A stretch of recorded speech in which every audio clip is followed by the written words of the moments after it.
There's a specific kind of dread that sets in right before you sign a construction contract. The quiet fear that you're about to hand over six figures for a home that ends up looking just like everyone else's. Maybe you felt it already, scrolling through Barndominium photos at midnight, wondering if the families who built something breathtaking simply had more money than you do. Here's what surprised me after studying some of America's smartest Barndominium projects built in 2026. Money was rarely the deciding factor. The homes that stopped people in their tracks weren't the ones with the biggest budgets. They were the ones where every decision, down to where a single window sat, was made on purpose.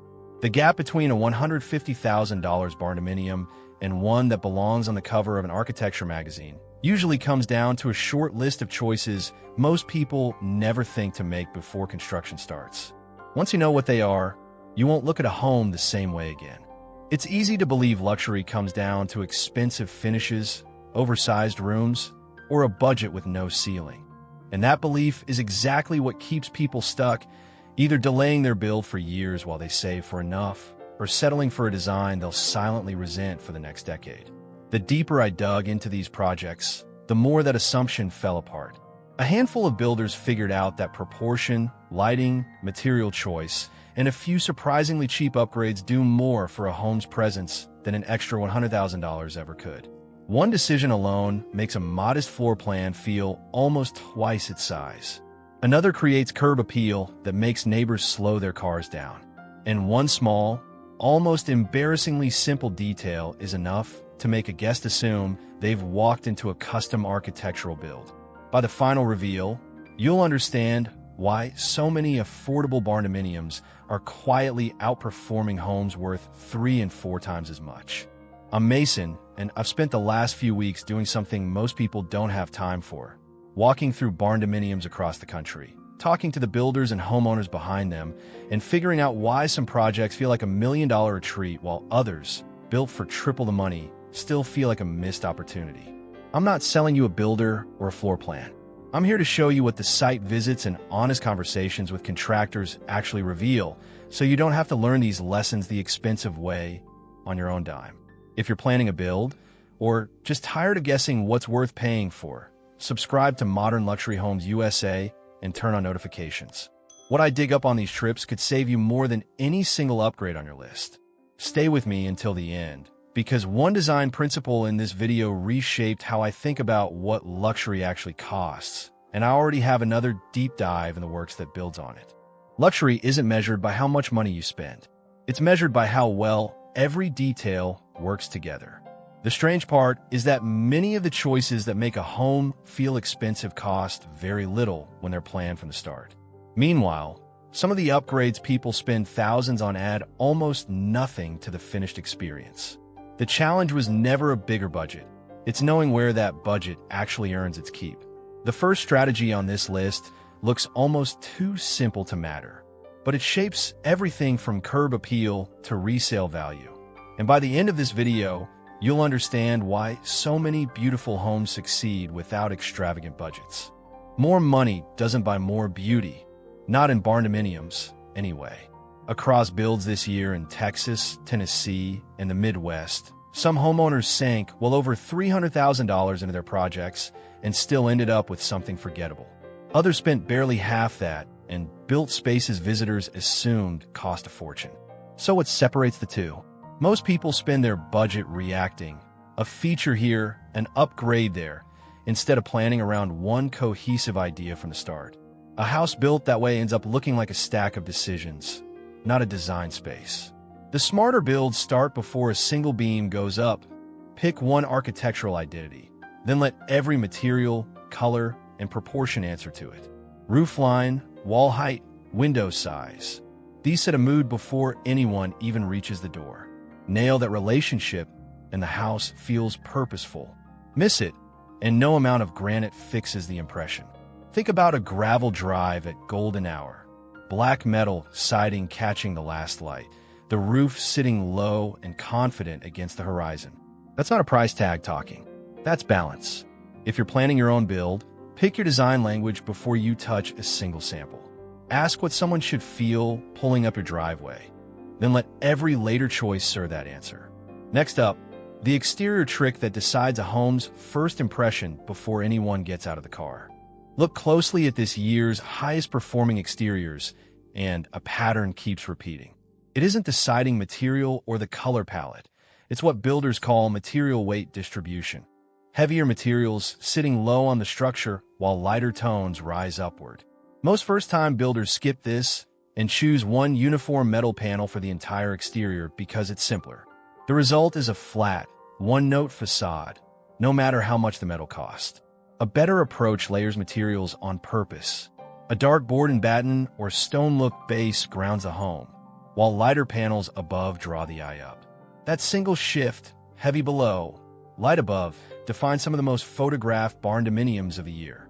Dark-framed windows against a lighter exterior finish the job, breaking up large walls for a few $100 extra in trim that reads like thousands in added value. Picture a family pulling into their finished home for the first time.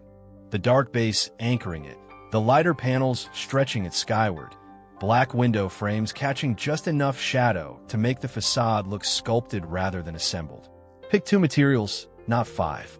Put the richer, darker option low, and let the lighter tone carry the eye up. It's a rule simple enough to get overlooked, which is exactly why it works.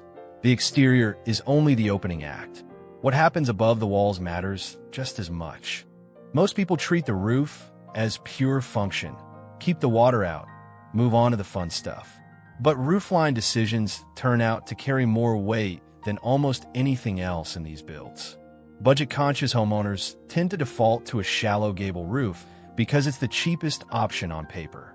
Problem is that low pitch can leave even a well-built home looking squat and unfinished.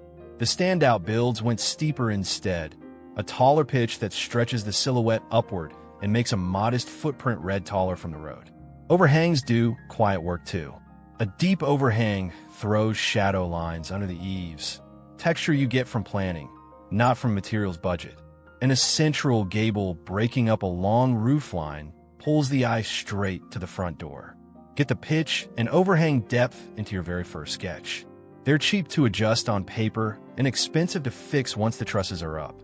There's one more detail shaping how these homes get perceived, and it has nothing to do with the roof. It's what's happening at eye level, the windows. Window choice looks like a trade-off between natural light and budget. That's only half the picture. The real lever isn't the windows themselves, it's where you put them.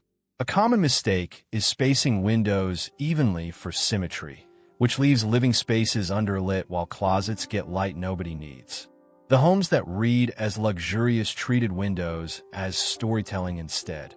Oversized glass in the rooms people actually live in, smaller framed windows and secondary spaces to keep rhythm without wasting glass where it doesn't matter.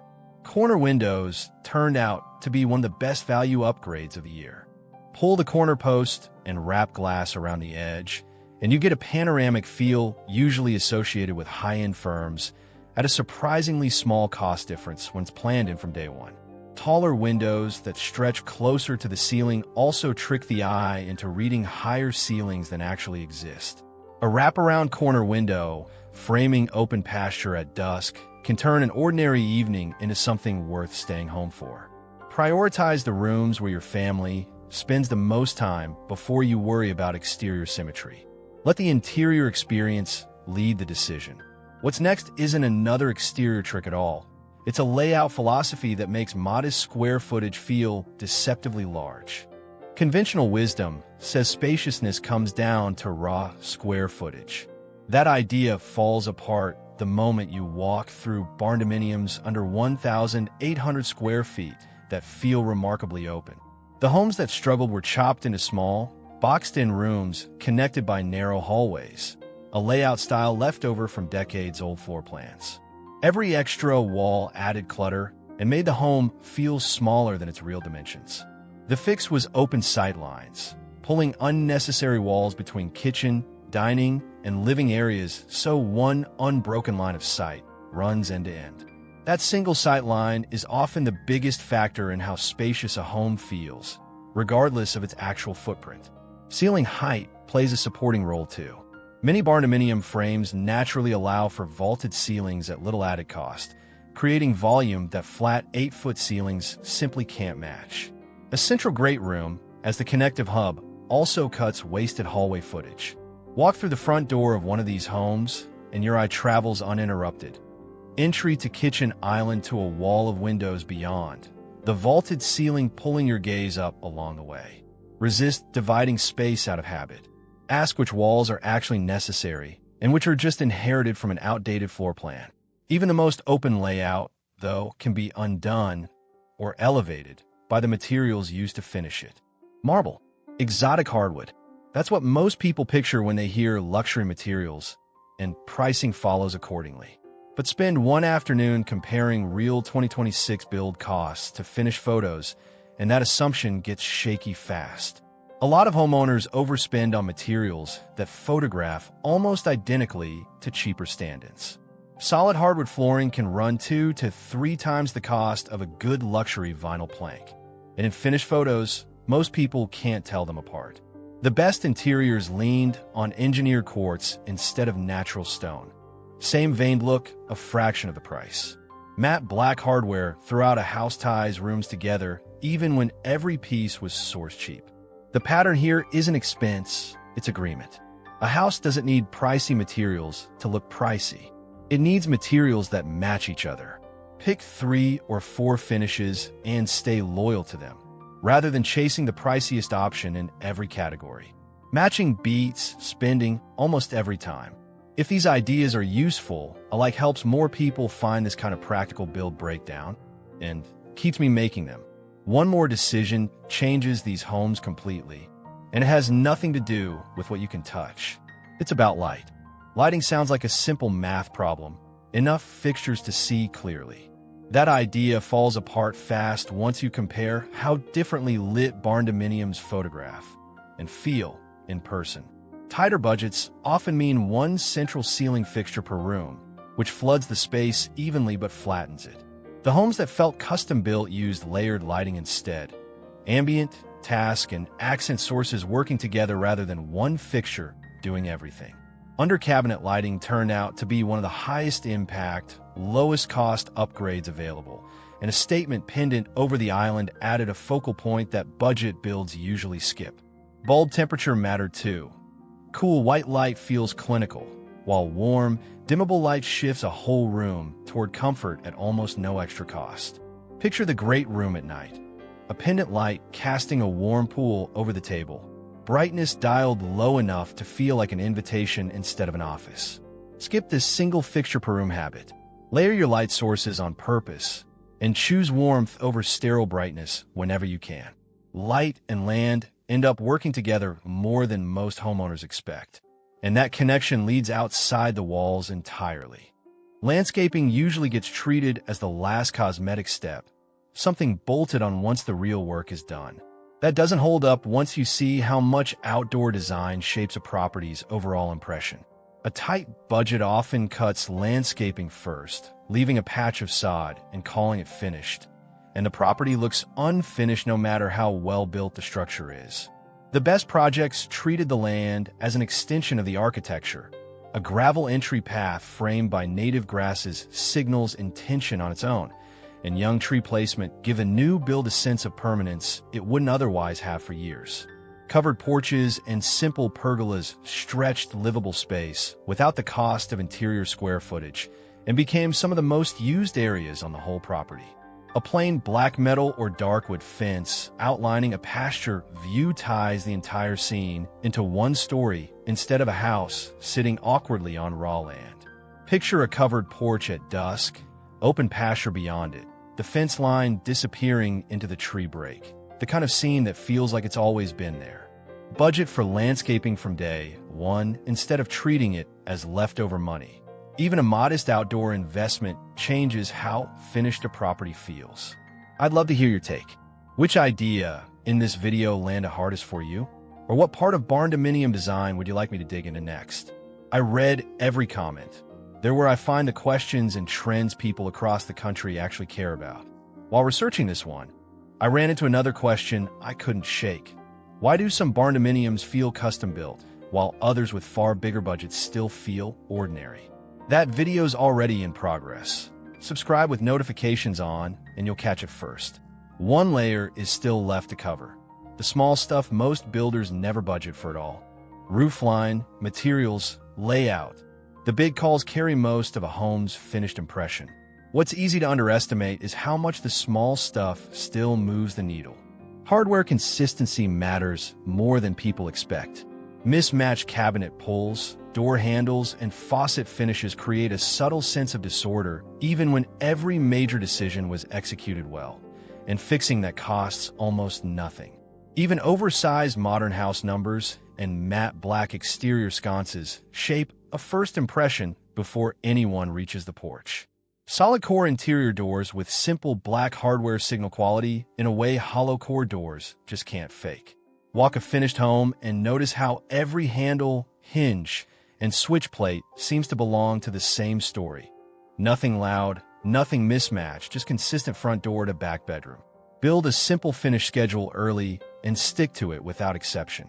Consistency in the smallest details is often what separates a good build from an unforgettable one. Every one of these discoveries leads somewhere. It's time to see what happens when they all come together in one finished home.